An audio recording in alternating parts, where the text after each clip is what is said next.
Governor, old show you falling behind Trump. Any thoughts on that? Guys, I'm not a candidate, so we'll see if and when that changes. Florida Governor Ron DeSantis. Ron DeSantis loves sticking his fingers where they don't belong. And we're not just talking about pudding. DeSantis has his dirty fingers all over senior entitlements, like cutting Medicare, slashing Social Security, even raising our retirement age. Tell Ron DeSantis to keep his pudding fingers off our money.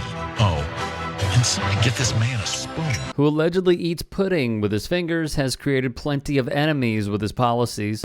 It started when I was 5, my first experience of racism, and it continued through school, walking through parks and being jumped, having things thrown at you. A sizable figure who deeply opposes Governor DeSantis' oppression is Formula One's Lewis Hamilton. Constant racial slurs.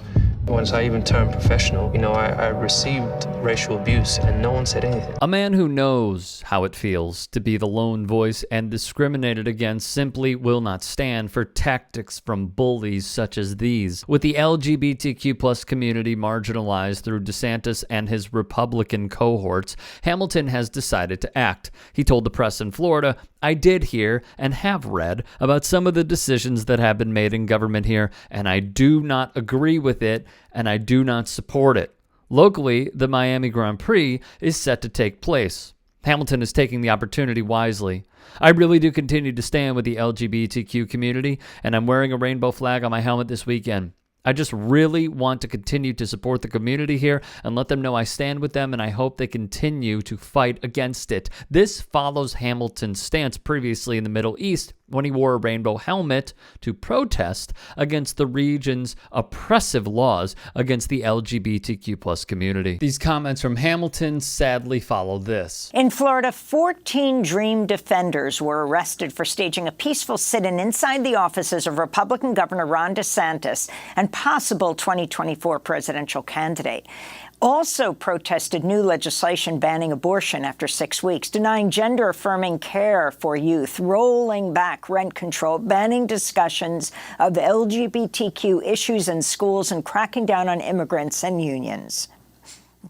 So we're going to sit here until Ron DeSantis deigns to come back to his office to meet with the people of Florida who have been directly affected by his nonsense and his hate. The day Hamilton spoke to the media was the day the state of Florida passed SB 254, which prevents doctors and healthcare providers/professionals from offering gender-affirming care, a direct act in an attempt to criminalize trans people. HRC would write of this devastating legislation. It'd give the state the ability to strip parental rights from those who support the trans community, making them criminals. Healthcare professionals would have their licenses taken away. Ron DeSantis' Florida, the Republicans who do not want government overreach and infringing on the rights of its citizens, or so they proclaim, will forbid public funds from being used to offer benefits like gender-affirming care. One nurse practitioner told Vice News this: "There is going to be a massive health crisis as all these bans go into effect." Spectrum's COO, Svetlana Dunn, would weigh in. "It's particularly disturbing to me that I run a practice that serves the needs of thousands of trans patients across Florida, both adolescents and adults.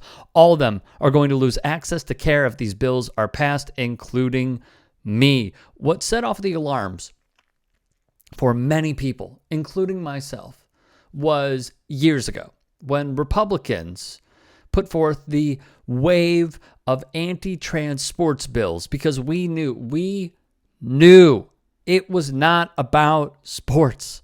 It was about creating the fear that Republican voters latch onto time and time again.